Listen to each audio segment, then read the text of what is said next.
Yesterday, we were discussing the sugya of moide b'shtar shekosvai tzarich l'kaimoi or not. And Rabbi Yochanan, who we thought originally held that everybody agrees that moide b'shtar shekosvai ein tzarich l'kaimoi, was challenged by Rish Lakish. And he challenged Rish Lakish, so Rish Lakish challenged him because Rish Lakish said, "V'aloi mishimcha amru yafe iraru b'nei mishpacha," and this is referring back to the story at the bottom of Kuf Nun Daled Amud Aleph, turning on to Kuf Nun Daled Amud Beis. And the discussion there was somebody sold a property and died, and his family wants the property not to be sold because they're claiming that the person who sold the property was in fact a minor.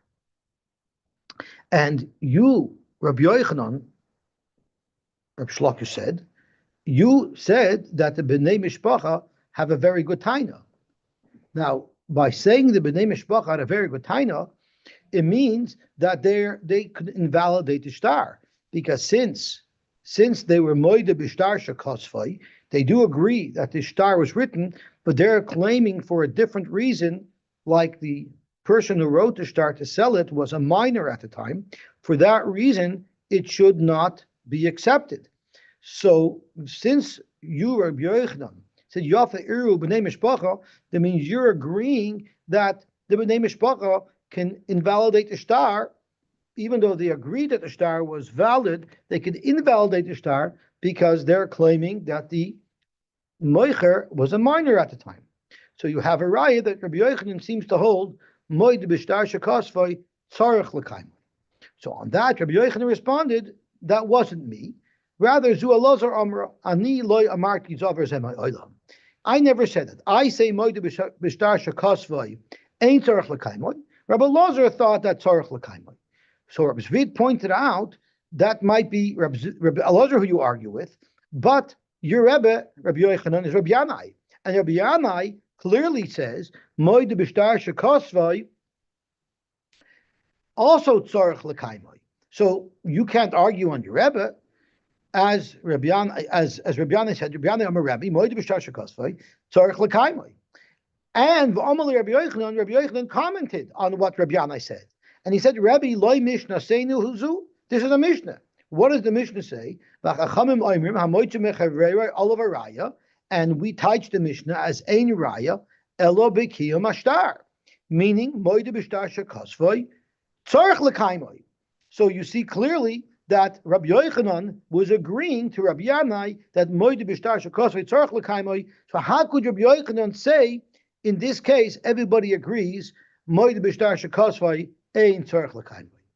Therefore, Rabbi Zera Firzois, but Rabbi Yochanan held differently because Baram Divrei Rabbeinu Yosef. Rabbi Yochanan was going to go with Rabbeinu Yosef, even though he was not going to go with Rabbi Yanai, who says tzarich l'kaimoi. He was going to follow Rabbi Yosef, who seemed to have said ein tzarich l'kaimoi. Where did he say this? The Amar Rabbi Yosef said, Amar Rabbi Yosef, Amar Rabbi Yehuda, Amar Shmuel. So this is also the name of Shmuel. Zu Divrei Chachamim. This is the words of the Chachamim who say that moed b'shtar shekosvai ein tzarich l'kaimoi. Aber Reb Meir Omer moed b'shtar shekosvai shetzarich l'kaimoi. So what Rabbi Yosef is basically saying in the name of Shmuel, that the Tanakama of our Mishnah says ein tzarich l'kaimoi, and it's Reb Meir who says tzarich l'kaimoi. That's not how our Mishnah reads. Our Mishnah reads that the Chachamim say amoitzi mechaver olav haraya, but Shmuel is saying that it's Reb Meir who says amoitzi mechaver olav haraya, and therefore tzarich l'kaimoi, and it's the Tanakama, the Chachamim, who say ein tzarich l'kaimoi. The problem is Rabbi Yochanan commented on the story of the Tinnik, and he said, "Bezu, in this case, everybody agrees that moed b'shtar shekosvai ein tzarich l'kaimoi." But in fact, the way we're learning now, according to Rabbi Yosef, it's only the Chachamim who say ein tzarich l'kaimoi, but Rabbi Meir says tzarich l'kaimoi. Zok the Gemara, umay divrei akoil. What did Rabbi Yochanan mean when he said everybody holds ein tzarich l'kaimoi? It's the Rabbanon l'gab Rabbi Meir divrei akoil. If you're looking at the machlokes between a rabbim, that's the Rabbanon, And the Yochid, that's Reb Meir, Rabbi Yochanan considers the Rabbim of the Rabbanon Divrei HaKlal. And that's why he said, Ein Tzorech L'Kaim. So now we're at a new point where Rabbi Yochanan is saying that the Chachamim hold Moed B'Shtar Shekosvoi, Ein Tzorech L'Kaimoi, and that's why that was his Shita. Frag the Gemara, our mission doesn't say that. Our mission says, Rabbi Meir holds that Moed B'Shtar Shekosvoi, Ein Tzorech L'Kaimoi, and therefore the Yorshim of the deceased would have to prove that the seller was a cotton at the time, and it's v'chachamim ma'amrim hamoitzu mechaver olav haraya. So the way our Mishnah reads, the chachamim clearly say that moed b'shtar shekatz v'tzarich l'kaimoi. So how could Rabbi Yochanan attribute that to Rabbi Meir? Zaktamar epoch, because Rabbi Yochanan is going to have a different gears in our Mishnah, and he's going to have to be goyrus. The chachamim say that it's incumbent on the Yorshim to prove that the Meirish was a minor at the time of the sale, and Reb Meir says, okay, you want to reverse the Shittis in our Mishnah, but Vatanya, in the main sugya of Moed B'Shtar Shekosvai, Tzorech L'Kaimai or not, again, it says, Eina Monim L'Ploisloi, Diver Reb Meir, because that's the Shita of Ein Tzorech L'Kaimai, the Chachamim are Min Monim, which is Tzorech L'Kaimai. So once again, you see, it's the Chachamim who hold Tzorech L'Kaimai. Zaktamar Epoch, Rabbi Yochanan will change that Mishnah in Ksubas as well, and he'll say it's the Chachamim who say Ein Monim L'Ploisloi, and it's the Chachamim who hold Moed B'Shtar Shekosvoi, Ein Tzorech L'Kaimai. Frek Gemara, V'har Rabbi Yochanan Raya Be'edim Kamar. We had at the bottom of Kuf Nun Dal Amar Aleph, we were discussing what does Hamoitzi Mechaveria Olav Arai in our Mishnah mean, and Rabbi Yochanan said what Hamoitzi Mechaveria Olav Arai in our Mishnah means is you need a Raya with Edim, meaning that the Machlokes is we assume the Machlokes is whether or not you go based the Muchzak, and therefore the Makabel has to bring a Raya, or if you go based the Moitzi, if you go based the Chazaka Dehashta, and therefore the Noitzim would have to bring a Raya. But there's no discussion here of Void B'Shtar Shekosvai. Rather, everybody would hold that ain't Tzorech L'Kaimai. The Tzorech L'Kaimai. I'm sorry. Zakt Gemara Eifuch. Let's change that as well and say that Rabbi Yochanan doesn't say Raya Be'edim. Rabbi Yochanan says a Raya is by being Mekayim the Shtar, and therefore it's the Chachamim who say that they don't have to be Mekayim the Shtar because Moed B'Shtar Shekosvai Ein Tzorech L'Kaimai, and it's Rabbi Meir who says that in the Tzorech L'Kaimai. Frek Gemara, if that's what you're going to say, then Lema Lepach Nami Tuyufta. Right at the beginning of Kufnan Dalet Amud Beis, Rabbi Yochanan asked a kasha from the story of this person who sold the property, and his Yorshim claimed that he was a minor. And the kasha that Rabbi Kiva that Rabbi Yochanan asked is, Rabbi Kiva said that they're not allowed to exhume the body. The petitioners wanted to exhume the body. So, Frekt Rabbi Yochanan on the Shlok is a simple thing. If you hold that the discussion is Moed B'Shtar Shekosvai Tzorech L'Kaimai or not, and you hold Ein Tzorech L'Kaimai, why couldn't they just have brought Edim to be Mekayim the Shtar? Why do they need Edim on whether or not the seller was a cotton or not? If you hold Ein Tzorech L'Kaimai, then regardless, they should be right. They should get to keep it without any right. And if you hold Tzorech L'Kaimai, so let them bring Edim that the shtar is legit. And if the shtar is legit, then should get it. Then the buyer should get it. That's what was Rabbi Yochanan's kasha. But the problem is, if you're going to tell me that Rabbi Yochanan is the one who said that the question about the raya is for Kima Shtar, then the kasha is not from Rabbi Yochanan or Shlokish. Now the kasha that Rabbi Yochanan asked for Shlokish is really a kasha from Shlokish and Rabbi Yochanan. So Leibach Nami Tiyufta. Now we should have a whole different story, where it's Shlokish who brought a raya from the story that it's raya be'edim and not being a kind of star. Zok to Gemara, loy. Actually not, because we have now a new angle to analyze it. Rabbi Yochanan holds that kiyum ashtar is all you need, and it's Rish Lakish who holds you need Eidim. But this was his taina. Bishleim l'didi, the amina raya b'kiyum ashtar. Bishleim, according to me, what was the case over here? The case over here was, we said at the end that the case that we said at the end was where who was the muhsuk at this point in time? The muhsuk was the lekuchais. It was no longer in the estate, rather the muhsuk was the lekuchais, and the Yarshim are trying to get it back from the lekuchais. So they're the moitzi. So Zok Rabbi Yochanan, Bishlama Ludidi, Damina Raya V'Kim Ashtar, according to me, who holds that all the purchaser need to do is be Mekayim the star, prove that it's legit, and then automatically we assume it was done with a legitimate sale. Hainu the Mishkachas law, the Nachi Lekuchas la Nechosim. Because really, it's a funny pshat that we said yesterday, that it's speaking where the property was already in the reshus of the lekuchos. How in the world did they get control of that property? Why would Bezin have ever let them to get control of the property if they're a moitzim mechaveria? They need edim that the seller was an adult, and they don't have those edim. So how do they ever get control of it? It must be because the question is merely whether or not the star is valid, and you could say the nafsu lekus lechasim. How? Because they were mekayim their star. Maybe they just brought Adam to say that it's a legitimate star, and automatically got transferred to them. That's what would make a lot of sense. El lidach the amrit raya be'edim. But according to you, who holds that they would have needed Adam, that the seller was an adult, hechem ishkachas law the nachsi lekuchos b'nechasim. How did the lekuchos ever get control of these properties if they never had Adam that can testify that the seller was an adult? So Elamai, it must be that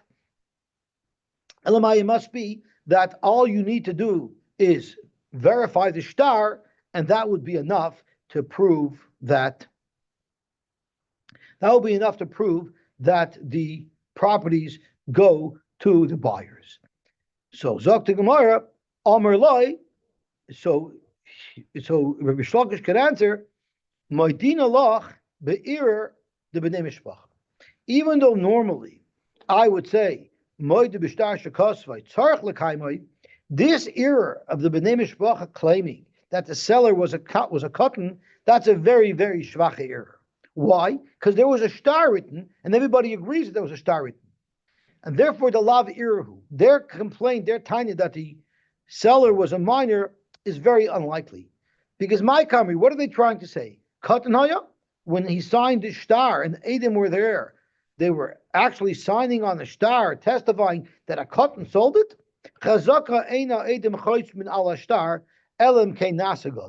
Adam would never sign on a star for a minor. So the mere fact that you are moide b'shtar shekosvai is enough to indicate as well that the seller was an adult.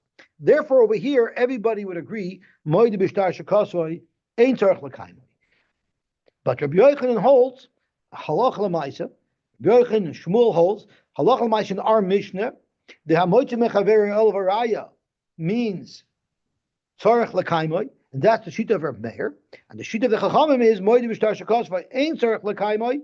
That's the sheet of the Rabbanon, and that's the sheet of the Rabbi Yochanan, and that Shmuel paskins like.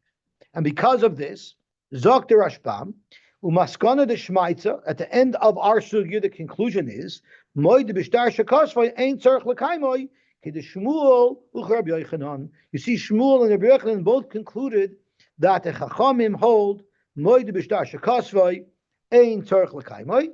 Loishna heicha the iu marale l'shtar l'meimar star pasamhu or star manhu. It doesn't matter if the moicher is saying that the star is not legit. Loishna heicha the edem marale loimer anusamayinu. Or even if the edem are challenging the star because they're saying, although we signed with a gun to our head, it doesn't matter. Either way, in tzarich l'kaimai, the ha avchina nami hacha lahidik subas la'il, the ein nemodim l'poislei. You see in our Gemara right here at the bottom of Kuf Nun Daled Amud Beis, the Gemara switched around those shitas as well to say that it's Reb Meir who holds tzarich l'kaimai and it's the Chum who holds ein tzarich l'kaimai, and therefore the conclusion is moide b'shtar shekosvai ein tzarich l'kaimai. That is the shita of the Rashbam. However, Tosfos has a different opinion. So I'm looking at the third line from the top in Taisus. And Taisus says, Pasuk Rabbeinu Shmuel, the Kaimalon, Kreb Yochanan, Shmuel, the Islu Hacha, Moide Bishtar Shakasvai, Ein Tzarech Lakaim. Zok the Riv, Ein Nir Loi, I disagree. El Nir Loi, the Kaimalon, Kreb Nachman. We pass like Reb Nachman, the Islay Beperik Sheni de Ksubis, who said in the second parak of Ksubis, Moide Bishtar Shakasvai, Tzarech Lakaim. Because we pass like Reb Nachman. The Kavasei Kaimalon Bedini, we always pass like Reb Nachman when it comes to the Imamanis, the Chaim Pasuk Rabbeinu Chananel. So come to guys, we have a halacha lemaisa machloikus rishonim. If we paskin moed b'shtar shekosvoi ein tzarich l'kaimoi like Rabbi Yochanan and Shmuel, or if we paskin tzarich l'kaimoi like Rab Nachman. Beautiful. That takes us to the end of this sugya. Now we're going to get up to the next sugya. Now we know a child becomes bar mitzvah and becomes mechuyev in mitzvahs when he's 13, but that doesn't mean he can sell property. We're going to learn now a new chiddush that to sell property, there's a new age that's greater than 13, that if a cotton sells a property when it's below this threshold age, his mechira is bottle. Because there are those who learn it's even part of the same halacha l'moshe Messinai of shurim that tell us that he's chayiv in mitzvahs when he's 13. His transactions are only valid by default if he's an older age. And now we're going to see what that age is. Itmar, Katan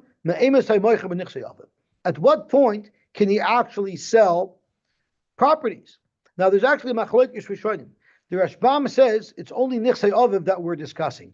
So these are properties that he yarshin from his father. We don't want to let him sell them so fast. But properties that he himself bought because he earned money and he purchased, or it was gifted to him but didn't come through Yerusha, those properties you can sell at 13 already.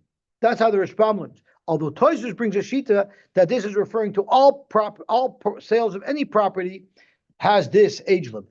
So Rava Amar Rab Nachman ben Shmoina Esrei Shana. He has to be 18 years old, and the Rashbam makes it very clear he has to be 18 years old in one day. He can't be the last day of his 18th year when he's 17. He has to actually be already 18 for his transactions to be valid. Rav Huna bar Chanina Rab Nachman, there was a difference of opinion about what Rab Nachman said, and he said, "Mi ben esrim shana." Until a child is 20 years old, he cannot sell property. Most of Rab Zera asked the kasha, Maisa b'Bnei Brak. There was a story in Bnei Brak. This is the same story that we discussed exactly a blot ago. Is it the same Bnei Brak still, or did we move south finally? No, it's the same Bnei Brak, because it's the same story. That's right. By the way, how did you know? I forgot to ask you that it's not the Bnei Brak we know. Rabbi Akiva didn't live in that Bnei Brak that we know? No, because there's a professor by the name of Dr. Henry Abramson, who every day shares a little tidbit of historical information on the daf. Right. And he told us about it. The current day Bnei Brak was not around in those days. So this Bnei Brak was a different Bnei Brak. I would just mention that it probably wasn't as hot and as humid in this Bnei Brak, because this Bnei Brak was about 6 miles east of Haifa. So it wasn't on the coast itself, and it was a little bit further north. Yeah, but that ruins an entire industry. That whole Bnei Brak was built on Rabbi Akiva. It's the main street that's there. But there was no Kupat Ha'ir in that city. Okay, fair enough. But I'm surprised. I mean, I lived there 4 years, and it was always the assumption that that's where they were. I guess I have to listen to Dr. Abramson for his proof. But that's you can't. Right. You've taken away an industry, or if the Bnei Brak was smart, they started the Bnei Brak in the real place, and half of them move out because they have a terrible population issue in the existing Bnei Brak, right? Well, 6 miles east of Haifa, I'm not sure if that's in the territories. That might be under Arab control now. It's definitely close. Okay, got it. Okay. Bnei Brak, yeah. Umeisni died. His Yorshim, the Iru Loimer Cotton Hayu B'Shas Misa. He was a cotton. He's a minor, and therefore the sale is not valid. Ubo B'Shalush Rabbi Kiva. So they came to Rabbi Kiva because the Lukuchai said it's ours, and the Yorshim of the Moicha said it's ours. They wanted to check the corpse to see if he in fact had simonim. Omalahem, Rabbi Akiva's response was, Iatem Rishon L'Navloi, A, and B, simonim asuyin l'ishtanis lachamisa. So the question is, what exactly is accomplished by checking for simonim? Bishlama Laman Omer ben Shmoin Esrei Shana. According to Laman Omer, who holds that a person is not old enough to sell property until he's 18, the Rishbam tells us it's not enough that he has to be 18. He has to be 18 and he has to have simonim. Because if he had 18 and he didn't have simonim, he would still be a minor. So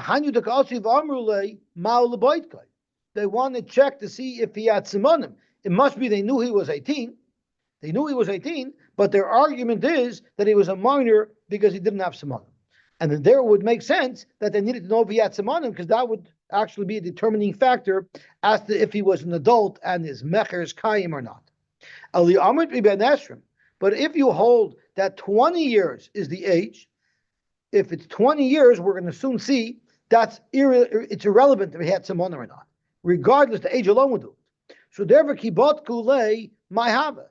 Even if they find he doesn't have simonim, that doesn't change anything, because if he was 20, the mecher would still be kayim. Because Vietnam we learned, ben esrim shalohevi shtei cyrus. What if a 20-year-old did not yet bring cyrus, which is a sign of maturity? So the question is, when does he become a gadol? So yaviu raya shehu ben esrim.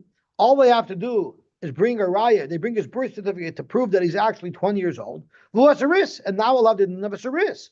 So you see, the moment he turns 20, whether or not he has shtei cyrus, he's a gadol anyway. So if you hold that's the age, what exactly did they want to check the simonim for? They wouldn't be relevant. And if he's a saris, loy chalitz v'loy biyabim, he couldn't do chalitza and he couldn't do yibam.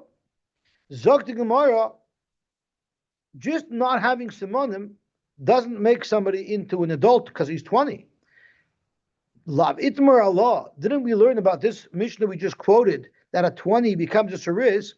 Amar Rab Shmuel bar Rab Yitzchak, Amar Rab, who should know the by Simon Esris. It's not enough that he's 20 years old and he doesn't have simonim of gadlus. That still leaves him in limbo. He's still a katan until he starts showing symptoms of being a saris. Once he shows symptoms of being a saris, that combined with 20 years of age renders him a gadol. So therefore, they needed to check for simonim, because even though he was 20, that doesn't automatically make him to a gadol. Amar Rava Dekanami. It's meduyik in actually the story itself, the Mishnah itself, that you would need to show Simon Yisris to render him an adult. The Katani B'hu Asris. He is Asris, meaning we verified that he has Simon Yisris. Only then do you say that at 20 he's an adult. Shemami no. Fact Gemara, a new shayla. V'chiloi noldu loy Simon Yisris. What happens if he's 20 years old, he does not have Simon Yisris, and he doesn't have Simon Gadlus? So does he remain a katan for the rest of his life? At kama, how old will we say that merely his years alone proves that he's already an adult, even though he has no simonim? Tani Rab Chia ad Rav Shenoisa, which the Rishbam says, Yimei Shenoisenu Shivim Shana, a normal lifespan is 70 years. So once he's already past the center mark, once he's 36, at that point, whether he has simonim or not, he gets the status of an adult. When people would come to Rab Chia with a problem that they had a child that was not showing simonim and they didn't know what to deal with it, Rab Chia gave them very practical aids to induce the growth of simonim. If the specimen, if the person was very weak and thin, he would say, fatten yourself up, eat more, gain weight. That will induce the growth of simonim. The Ivri, and if he was a stocky, healthy child, Amaluhu, Reb Chia would say the opposite. Likhosh, lose weight, that might induce the growth of simonim. Tahani Simni, when it comes to simonim, Zimnin da also machmas kechishusa. Sometimes they'll come only if you're slim, and Zimnin da also machmas perusa. Sometimes they'll only come if you're stout. And therefore, Reb Chia told these people to do these things to try to induce the growth of simonim. Now we have a new shayla. Ibayluhu.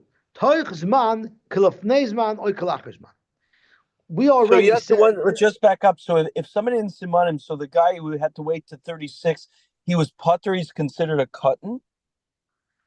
I believe so. Now that doesn't mean we're going to tell him to do a virus, but if he did a virus, we wouldn't be able to be honest him. No, but he's chayiv tefillin, or he asks, can I'm it be sure more? we tell him to put it on misafik, but we don't know for sure. Okay. Yeah, but he would have a defense in base in chas v'sholem, right? Bezdin wouldn't be able to be Yeah, mechayiv him for anything. Right. He'd be tried in juvenile court. That's right. Right. Okay. That's right. Iboilu. I have a funny feeling that benefit he would trade away in a half a second to be able to become an adult. No, I know he wants to be counted as a minion. I'm not a chas v'sholem. The question, can he even be Mekalish and Isha? Right? Right. Right. I mean, Iboilu. the Rav is going to say to him, will he be able to get an aliyah? You had bar mitzvah yet? More important, can he get psicha? Right. Okay. It's one thing, business transaction, because it seems to me we're dealing with Mamonis, but it doesn't deal with his Surin. Correct, but it's also relevant to Isurim. Yeah. Okay. So right when we learned it, the Rashbam already told us that he has to be a full 18 years of age. He can't just be 17 and a half.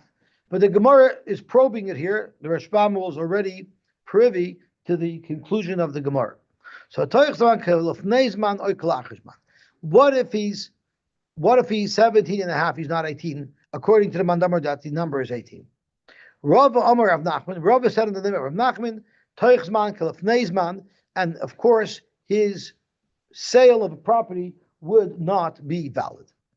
Rabbi Bar Rav Shila Amar Rav Nachman, Rabbi Bar Rav Shila had a different opinion of what Rav Nachman said, and he learned Toichzman Kalachrizman.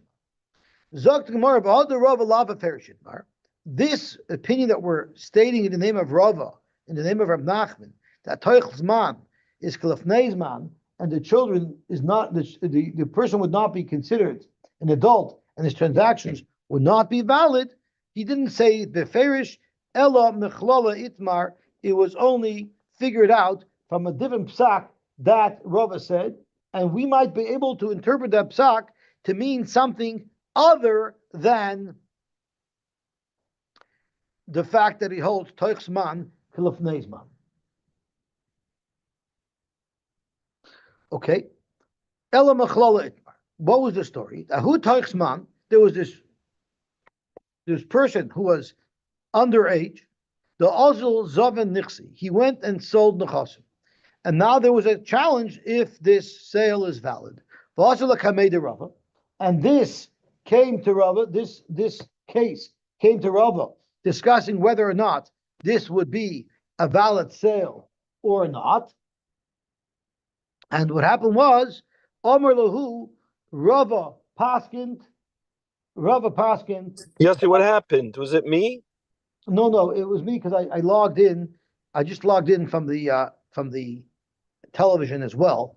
So it created a little bit of a blip. Okay. So okay. No, Rava said it's not a good sale. So that would clearly indicate, why isn't it a good sale? Because this child is a minor. Mandachaza. Someone who saw this psak would wrongfully misinterpret it. Savar mishum desaychsman kilafneizman. And that's why he would say Rava Paskin that way. But veloihi, that's not at all what Rava meant in the psak. Hasam shtuso yiserta chozabe. Rava saw that this child is not mature enough to understand what's going on. How did he know that? To have become a shachar lula avdi. Rava saw that this child sold avodim. If he sold avodim, clearly he's not mature enough. Clearly he's not mature enough to understand the value of a property, and therefore Rava invalidated his sale. But it's possible a child with more intelligence who was underage, Rava would have validated his sale. So you can't prove that Rava has a blanket rule that until the child's 18, his sales aren't valid. This child might have been an exception because he was particularly immature. Shalach le Rav Gidel bar Menashe le Rava. Rav Gidel bar Menashe asked Rava the following question: Ilamdeni Rabbeinu, tell me, Tinoikis, a young girl, bas arba esrei shana v'yoyim echad. She's 14 years and 1 day old. Yoidas b'tiv masu matan, and she understands business. She understands what it means to sell a property and the values Mahu, would her transactions be valid? Sholach le, Rava responded, Im yoidas betiv masu matan mekcha mekach umemkar memkar. If we could verify, in fact, that she understands the value of properties and she could make normal decisions, yes, we will validate her sales. Now the question is this something special that applies to women, or will this apply equally to a man? Why did he ask the question to Rava about a tinoikis? Why didn't he ask the question about a tinuk? Because clearly there shouldn't be a distinction. The reason why Rav Gidel sent the question about a tinoikis to Rava is because that was the shiloh that he was dealing with. Frank Gemara again. Why are we asking about a girl who's 14 years old? Why didn't we ask about a girl who's 12 years old? Again, that's just what the scenario was. So what we learn from here is that the Gemara is saying quite clearly that a boy 13 years and one day, a girl 12 years and one day, if they have clarity and understand what a transaction is, the values of properties, in fact, their sales would be validated. Gewaltig. No, I think we skipped that. We'll see inside. This he didn't say beferish, it was a chla. I think the Bach takes it out. Hahu pachos mi ben esrim. There was a fellow who was less than 20 years old. The azal zava nixi, and he went and he sold properties. The brackets taken avu. He sold the properties from his father's estate. Kigidal bar Menashe is similar to the shiloh that was asked about Gidal bar Menashe, where it was a boy who understood a transaction, he understood the value of properties.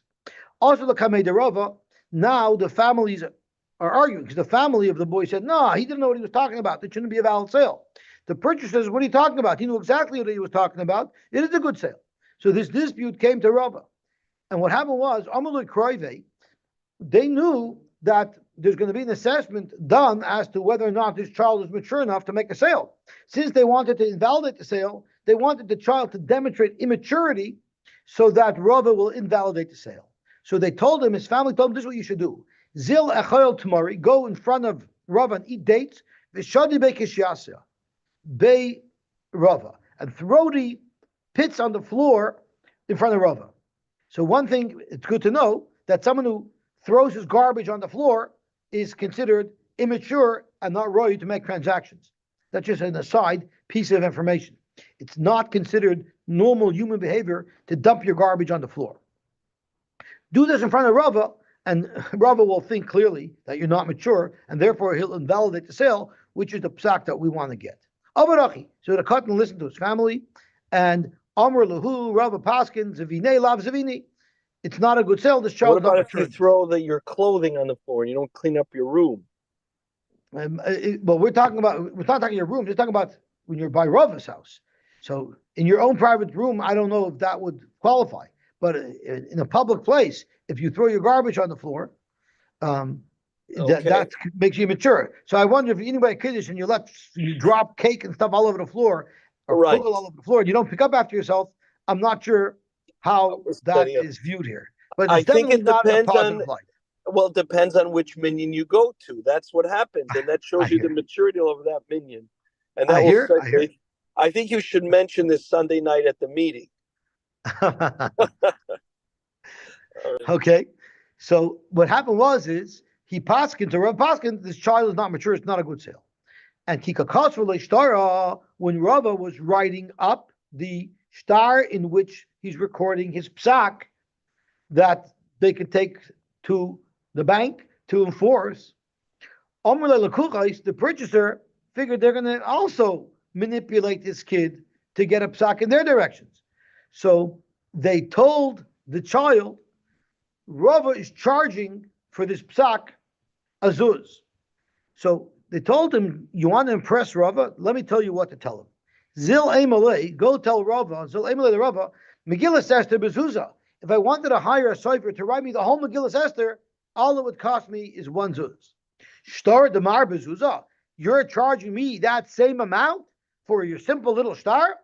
In other words, He's showing intelligence that he understands that this is not a good price.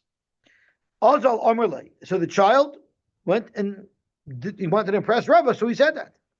When Rava heard that the child exhibited intelligence, he changed his psak. Omerle zavine zavine. It's a good sale because clearly this kid has intelligence. Omerle kraive. So the relative said that's not his intelligence. Lekucha is agmaruhu. The lekucha told him to say that. That doesn't show his own independent intelligence. Omer Lahu, Rava said that doesn't matter if they told him. Mizbri Savar. The fact is they explained to him what to do, and he had enough sense to do that. And he articulated a good argument to Rava, even though it was fed to him.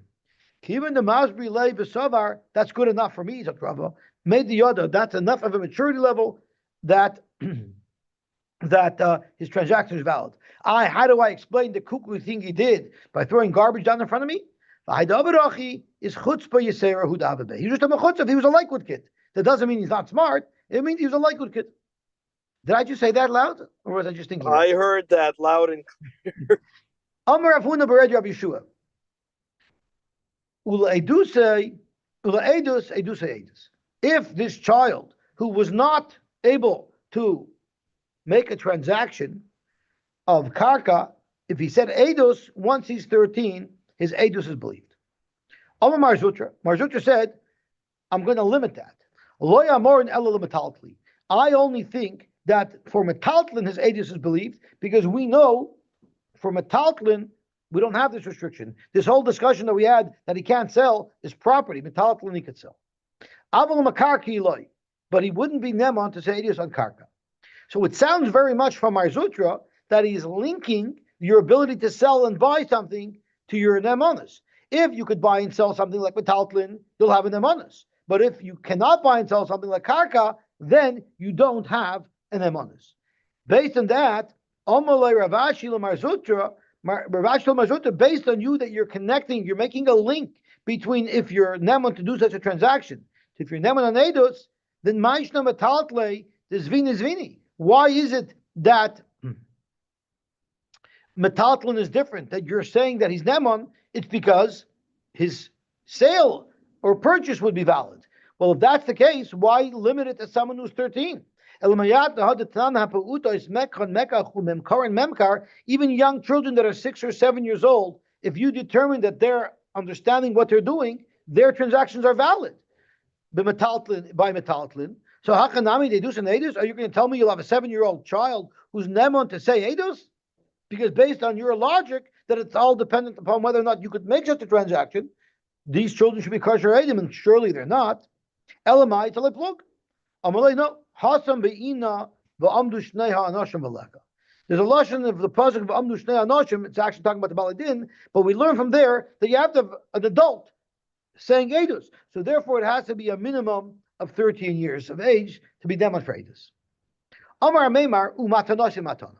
Even though a child under 18, his sales are not valid, but if he gave it away, if he gave a property away as a gift for free, that would be valid, which sounds counterintuitive because that's even less reasonable. Amar Rabashi la Meimar, I don't understand. Hashtu masvini de makabel zuzei amrit deloy dilma moizul umazbin. You're saying that even if he sold it for money, so you see there is some logic here. He's getting something in return for his property. You're still saying that the sale is not good because maybe he didn't charge enough. Surely if he gave it away by matana, it shouldn't be valid, the transaction, because he's giving it away for free, not getting anything at all. Omer lei, so a Meimer answered back to Rabashi, according to you, that it's all totally as to how good a deal he's getting, so then, Zovan Shavi Chamisha Bishita. What if he sold property and he was able to get a better price than it was worth? Are you going to tell me automatically it should be a good sale because of that? Because here he's doing a good deal? Hachanami de Zavina Zvine? Of course not. Because the Chachamim made a loy plul across the board. Elakim Luhula Rabbanon, the Yenuka, Makaver Daite Gabazuze. A child, when he sees money, instant gratification, he's very excited, and therefore he'll give away properties for the wrong value. Once they said that that's the way it is, it's across the board, even if punkt in this transaction, he got a good price. And therefore, if we would allow a sale of a a minor to go through, zimnin de mekarkashi lezuze. Someone will dazzle and swing cash or some other goodie in front of the child and say, I'll give you this if you give me the karka. And also and he'll liquidate the entire estate of his father for pennies because he's so excited by this shiny object. That's when we have a concern only for a sale. Avogava matana, you're not dangling anything in front of the kid. So why would he give it to you for free? There's a very good reason. Unless there's no such thing as a free lunch, unless the child was receiving something in return that's abstract, that's not impulsive because something's being dangled in front of him, there must be some other thing that he's receiving. The child surely wouldn't give away the property. And therefore, we actually want a minor to be able to gift away property. You know why? We want people to help these minors who don't have parents. And people are going to be much more inclined to help if they feel that the Yosem will reciprocate with a gift. So we want them to be able to give gifts so that this way people will be happy to help them in their affairs because they feel like they will get some type of appreciation. Okay, Baruch Hashem, we were zeicha to finish Daf Kuf Nun Hey, and Be'ez Hashem tomorrow we're going to learn Daf Kuf Nun Vav. Thank you, Yosy. Have a wonderful, wonderful day.